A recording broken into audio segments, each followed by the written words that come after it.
তো একাদশীর মাহাত্ম্য বিষয়ে আলোচনা করব। অত্যন্ত গুরুত্বপূর্ণ বিষয়। গর্গ সংহিতায় বলা হয়েছে, একাদশীতে যদি হরিকথা শ্রবণ হয়, একাদশীর দিনে মানুষ যদি ভগবান শ্রীকৃষ্ণের কথা শ্রবণ করে, তবে সমস্ত পৃথিবী তীর্থসহ সমস্ত পৃথিবী যদি কাউকে দান করা হয়, তখন যে ফল প্রাপ্ত হওয়া যায়, একাদশী বাসরে, হরিবাসরে হরিকথা শ্রবণ করলে সে ফল পাওয়া যায়। এই বড় পবিত্র মনুষ্য জীবন লাভ করে এই সৌভাগ্য মানুষের অর্জন করা উচিত। বহু জন্মের সৌভাগ্যের ফলে, বহু জন্মের সৌভাগ্যের ফলে মানুষের এই সমস্ত সৌভাগ্য উদিত হয়। মানুষ একাদশী করবে, হরিকথা শুনবে, ভক্ত সঙ্গ করবে, গীতা ভাগবত পাঠ করবে, হরিনাম করবে, বহু জন্মের সৌভাগ্যের ফলে। জেনে হোক না জেনে হোক পাপ করি, তাই না? লুকোচুরি করার কিচ্ছু নাই। কেউ যদি বলে আমি পাপ করি না, তাহলে তিনি পাপ সম্বন্ধে জানেনই না। পাপ হয়ে যায়, কেউ জেনে শুনে করে আর কেউ না জেনে না বুঝে করে। পাপ সবারই হয়, তো এই পাপগুলো নষ্ট হবে কি করে? না কোনো যন্ত্র আছে, না কোনো পাপ নাশ করার ওষুধ আছে, না কোনো পাপ নাশের কোনো বিশেষজ্ঞ ডাক্তার আছে। তো পাপগুলো নষ্ট হবে কি করে? হে আমার সনাতনীগণ, পাপ নাশ করতেই হবে। পাপ মানুষকে জন্ম জন্মান্তর ধরে দুঃখময় সংসারে আবদ্ধ করে রাখে। পাপের এত শক্তি,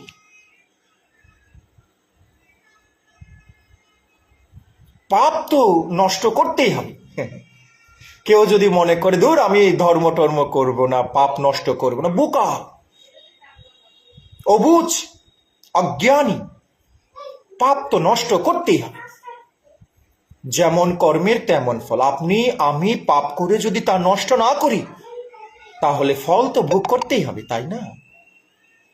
শুধু ভক্তজন, এই একাদশী, ইন্দিরা একাদশী পাপনাশক, মহাপাপনাশক। মাগো, ও মা, তুই আমার আদরের মেয়ে, এই নে একাদশী থাকতে হবে না, তুই খা। আমরা তার মুখে একাদশীতে পাপন্ন, পাপ অন্নম, পাপাদি অন্ন মুখের মধ্যে তুলে দিয়ে তাকে আমি অপরাধী করেছি, দোষী করেছি। আমি কেমন মা, আমি কেমন পিতা? এই জন্য এই পৃথিবীতে বাইরের মানুষ যতটা না ক্ষতি করে, নিজের ঘরের মানুষেরা তার চেয়েও বেশি আমাদের ক্ষতি করে থাকে, যদি তারা ধর্মজ্ঞানী না হয়ে থাকে। এজন্য পিতামাতাকে ধর্মজ্ঞানী হতে হবে এবং সন্তানদেরকে ধর্মজ্ঞানী জ্ঞানী করতে হবে। তা না হলে শঙ্কা বাড়িয়ে কোনো লাভ নাই। উৎপাতৈব কল্পতে, উৎপাত হবে, অশান্তি হবে, ঝামেলা হবে। তাই প্রিয় ভক্তগণ, আপনি সেই পুত্র হন।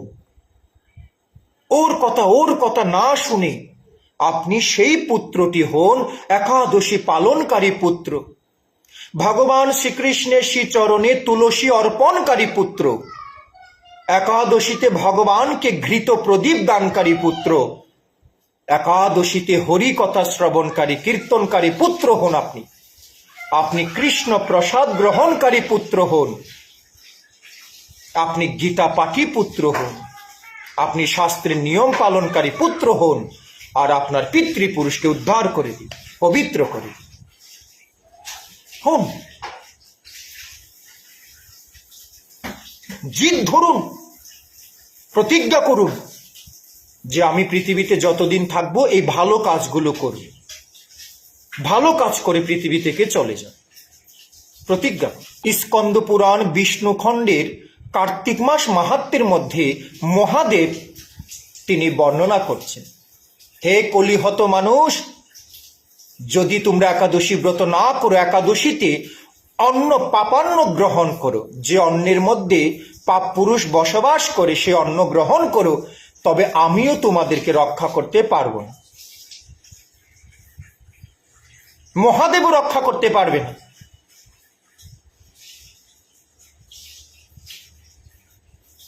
স্কন্দ পুরাণ, বিষ্ণুখণ্ড, কার্তিক মাস মাহাত্ম্য পড়ুন, পড়ুন আপনারা। পদ্মপুরাণ, পদ্মপুরাণ কেন? পদ্ম নামক কল্প ব্রহ্মার একটি কল্পের নাম। কল্প মানে একদিন, 864 কোটি বছর। এই বছরটিকে 864 কোটি বছর সময়কে কল্প বলা হয়। পদ্ম নামক কল্পে এই শাস্ত্র প্রকাশিত হয়েছিল বলে এর নাম হচ্ছে পদ্মপুরাণ। ব্রহ্মার পদ্মকল্পে এই শাস্ত্রের সূত্রপাত হয়ে শাস্ত্র প্রকাশিত হয়েছিল সৃষ্টির আদিতে। আর ব্যাসদেব তা আমাদের কাছে গ্রন্থ আকারে, শাস্ত্র আকারে দান করে গেলেন। পদ্মপুরাণের উত্তরখণ্ডে 55,000 শ্লোক বিশিষ্ট পদ্মপুরাণ।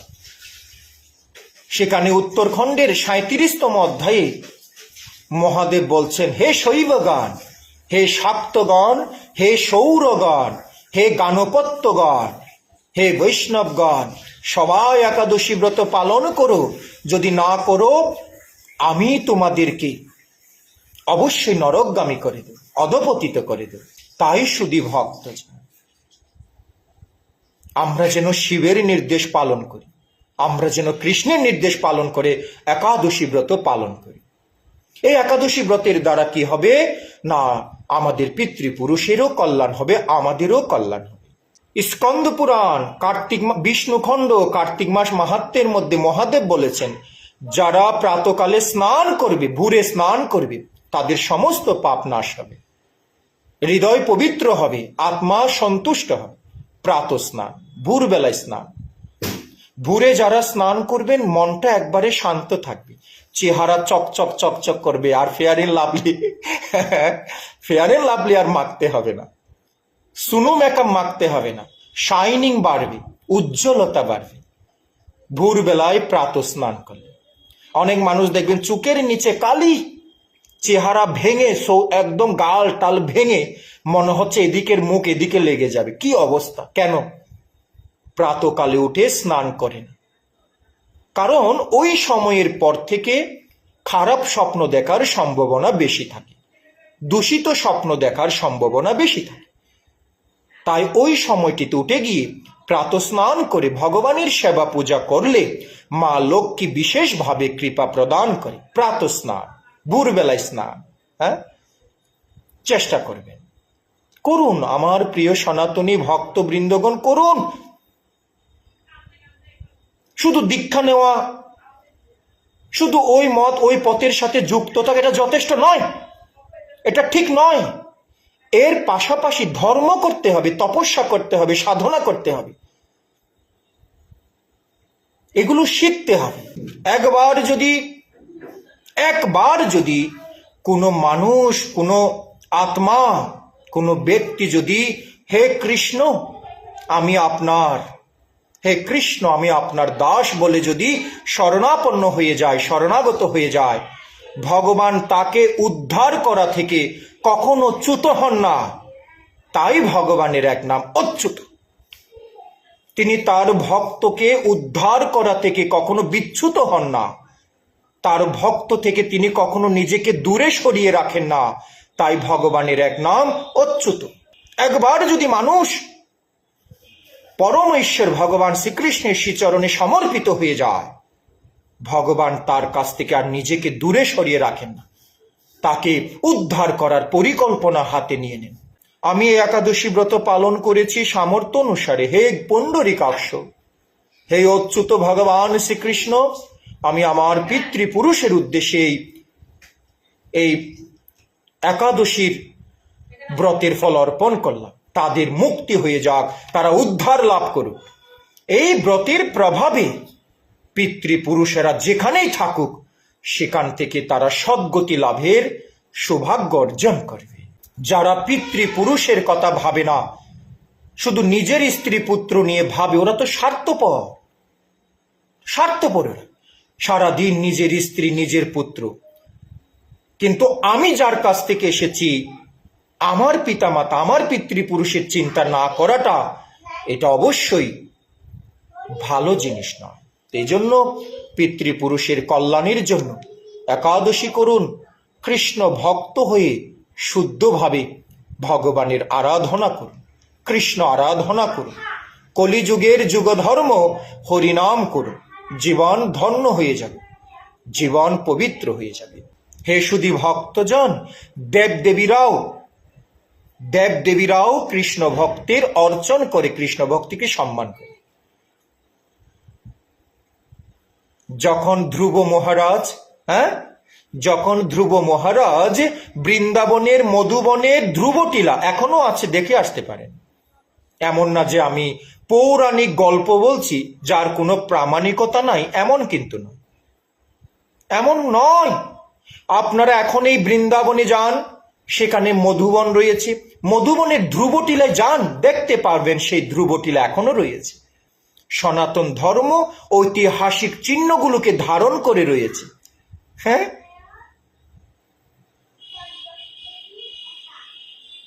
ধ্রুবটিলার মধ্যে ধ্রুব মহারাজ যখন তপস্যা করলেন, আর ভগবান যখন সামনে চলে আসলেন গরুড় পক্ষীকে নিয়ে, তখন সে সময় ভগবানের সাথে সকল দেবতারাও এসেছিলেন। ভগবান, আপনি কোথায় যাচ্ছেন? আমি ধ্রুব মহারাজের কাছে পৃথিবীর অন্তর্গত ভারতবর্ষের, আমি বৃন্দাবনের ধ্রুবটিলায় যাচ্ছি, মধুবনের ধ্রুবটিলায় যাচ্ছি। সেখানে আমার পঞ্চবর্ষীয় ভক্ত ধ্রুব সেখানে আমার ভজনা করে সিদ্ধি লাভ করেছেন, তাকে দর্শন দিতে যাচ্ছি। আমরাও যাব প্রভু, চলো। ভগবান সমস্ত দেবতাদেরকে নিয়ে ধ্রুবটিলায় যখন আসলেন, ধ্রুব মহারাজ ভগবানকে প্রণাম করলেন, ভগবান কোলে তুললেন, আদর করলেন। তো তখন সমস্ত দেবতারা বলছেন, প্রভু, হে সর্ব আরাধ্য বিষ্ণু, হে ভগবান, আপনার ভক্তকে একটু সম্মান করার সুযোগ দিন। এই পঞ্চবর্ষীয় শিশু আপনাকে প্রাপ্ত হয়ে গেছে প্রভু, আমরা সমস্ত দেবতারা তাকে পুষ্পাঞ্জলি দিয়ে শ্রদ্ধা জ্ঞাপন করতে চাই। সমস্ত দেবতারা ধ্রুব মহারাজকে সম্মান করেছিলেন, শ্রদ্ধা করেছিলেন, পুষ্পাঞ্জলি দিয়ে সম্বোধন করেছিলেন, আর বলেছিলেন, হে পঞ্চবর্ষীয় ধ্রুব, আমাদেরকেও কৃপা করো, আমরাও যেন শুদ্ধ ভক্ত হয়ে উঠতে পারি। কৃষ্ণ ভক্তের অর্চন করেন দেবতারা পর্যন্ত। পৃথিবীর মানুষ মনে করে আমরা একটু বানিয়ে বানিয়ে বলছি, না, শাস্ত্র থেকে যা বলছি কম বলছি। শাস্ত্রে বৈষ্ণবের মহিমা, কৃষ্ণ ভক্তদের মহিমা বিভিন্নভাবে বর্ণিত আছে। কলিযুগের মানুষেরা কি বুঝবে এসব? হতভাগ্য জীব বুঝবে কিভাবে এসব? সংস্কারহীন মানুষেরা জানবে কি করে এসব?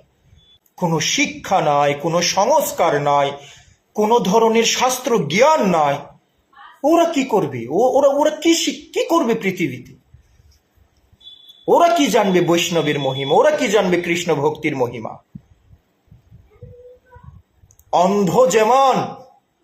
অন্ধ ব্যক্তি যেমন সূর্যের আলোর মহিমা উপলব্ধি করতে পারে না, এই জগতের অজ্ঞানের অন্ধকারে নিমজ্জিত মানুষেরা কৃষ্ণ ভক্তির মহিমা, বৈষ্ণবের মহিমা কি বুঝবে? ওরা? ধ্রুব মহারাজকে সমস্ত দেবতারা পুষ্পাঞ্জলি দিয়েছিলেন, সম্মান করেছিলেন। পঞ্চবর্ষীয় শ্রীমৎ ভাগবত চতুর্থ স্কন্ধে তার বিশদ বর্ণনা রয়েছে। শ্রীমৎ ভাগবত সপ্তম স্কন্ধে প্রহ্লাদ মহারাজ হিরণ্যকশিপুকে যখন ভগবান বধ করে দিলেন, যাকে সমস্ত দেবতারা ভয় পেত, সেই হিরণ্যকশিপুকে যখন ভগবান বধ করে দিলেন, তখন ভগবান প্রচণ্ড ভয়ঙ্কর রূপ প্রকট করে রাগ দেখাচ্ছেন, ক্রোধ দেখাচ্ছেন। ওম উগ্রং বীরং মহাবিষ্ণু জ্বলন্তম সর্বতমুখাম নৃসিংহাভীষণম ভদ্রম মৃত্যুম নমাম্যহম। ঘর থেকে বের হওয়ার সময় প্রণাম মন্ত্র বলে বের হলে মানুষের দুর্ঘটনা ঘটে না। ভগবান নৃসিংহদেব প্রচন্ড উগ্ররূপ প্রকট করলেন, উগ্রং বীরং, উগ্ররূপ প্রকট করলেন, সবাইকে বধ করছিলেন। তো দেবতারা চাইছেন যে ভগবানকে শান্ত করতে হবে, না হলে সমস্ত সৃষ্টি ধ্বংস হয়ে যাবে। মা লক্ষ্মী গেলেন, ভয়ে বেশিক্ষণ কথা বলতে না পেরে চলে আসলেন। মহাদেব গেলেন, ব্রহ্মাজি গেলেন, ইন্দ্র গেলেন, কেউ ওনাকে শান্ত করতে পারলেন। সমস্ত দেবতারা মিলেমিশে একটা মিটিং করলেন, সেখানে তারা সিদ্ধান্ত নিলেন যার জন্য ভগবান এতটা উগ্র হয়েছেন, এতটা হিংস্র হয়েছেন, সেই প্রহ্লাদই কেবল ভগবানকে শান্ত করতে পারবেন। সবাই তখন প্রহ্লাদ মহারাজকে ভগবানের কাছে পাঠিয়ে দিলেন। ভগবানের শ্রীচরণে গিয়ে ছোট্ট 5 বছরের প্রহ্লাদ যখন, প্রভু হে আমার আরাধ্য ভগবান, হে লক্ষ্মীপতি, হে দেবতাদেরও দেবতা, হে পরম দেবতা, হে পরম ঈশ্বর বলে যখন চরণে ধরে যখন হাত বুলাচ্ছেন আর স্তুতি করছেন, ভগবান যখন নিচে দেখলেন প্রহ্লাদ, ভগবান শান্ত হয়ে গেলেন। সমস্ত দেবতারা প্রহ্লাদ মহারাজকে প্রশংসা করলেন, প্রহ্লাদ মহারাজের স্তুতি করলেন, তারপরে সেখান থেকে সবাই বিদায় নিলেন। ভগবানের শুদ্ধ ভক্তকে দেবতারাও সম্মান করে, মানুষের কথা কি, কিন্তু যারা সম্মান করে না ভগবানের ভক্তদেরকে, ভগবানের সেবককে যারা সম্মান করে না, তারা আসুরিক, অসুর, তাদের জীবন বিফল।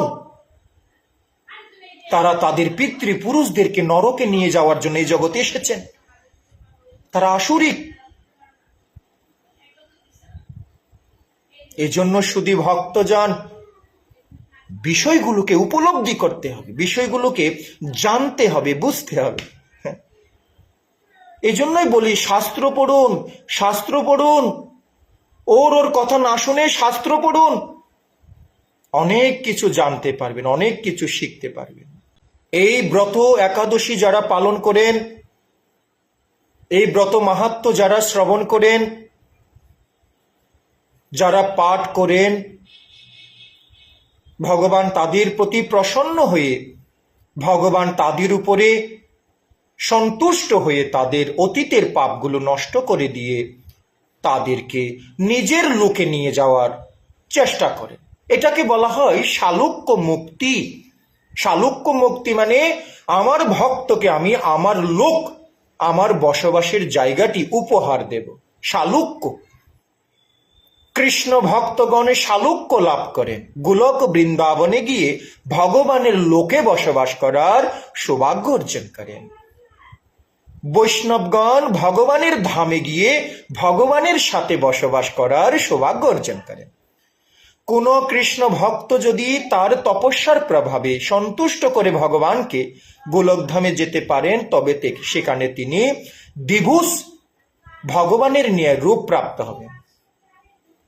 সেটাকে বলা হয় সারূপ্য মুক্তি, ভগবানের মতো রূপ প্রাপ্ত হওয়া, সৃষ্টিকর্তার মতো রূপ পাওয়া।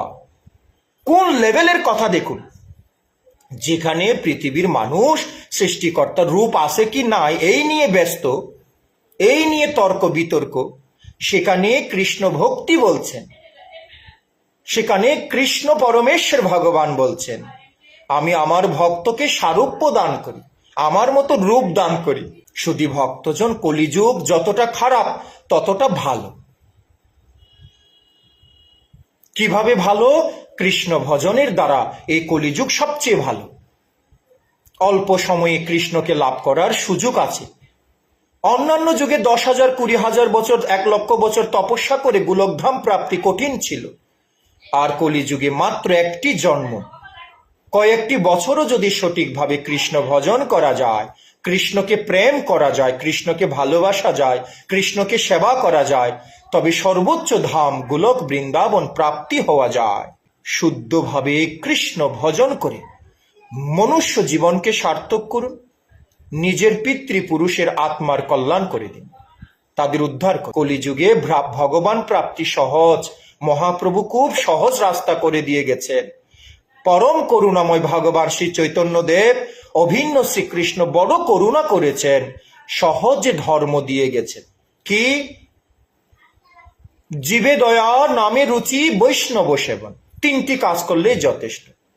জীবের প্রতি দয়া করে হরিনাম প্রচার করুন, জীবের কাছে গীতার জ্ঞান প্রকাশ করুন, জীবকে ভক্ত বানানোর চেষ্টা করুন, জীবের প্রতি দয়া করুন। তারা যে সংসার বন্ধনে আবদ্ধ হয়ে রয়েছে, কৃষ্ণকে ভুলে গেছে, তাদেরকে কৃষ্ণমুখী করুন, জীবের প্রতি দয়া করুন। নামে রুচি, ভোরবেলায় উঠে ভগবানের নাম জপ করুন, ভগবানের নামের প্রতি ভালোবাসা সৃষ্টি করুন, নামে রুচি। আর বৈষ্ণব সেবা, ভগবানের ভক্তদের সেবা করুন। একজন বৈষ্ণব যখন রাজা হন, সমস্ত প্রজার কল্যাণ হয়। কিন্তু দুর্ভাগ্য আমাদের, আমরা বৈষ্ণব রাজার তত্ত্বাবধানে আমাদের জীবন চালিত করতে পারছি না, এটা আমাদের দুর্ভাগ্য। ভগবানকে ডাকুন যাতে ইস্কন 10,000 বছর থাকবে, কৃষ্ণ ভক্তির এই সংগ্রাম 10,000 বছর থাকবে। এর মধ্যে যেন কোনো বৈষ্ণব যেন কৃষ্ণ ভক্ত বৈষ্ণব যেন রাজা হতে পারে। তাহলে রাজ্য কিভাবে পরিচালনা করেন তা আমাদের পরবর্তী জেনারেশন দেখতে পারবে, শিখতে পারবে।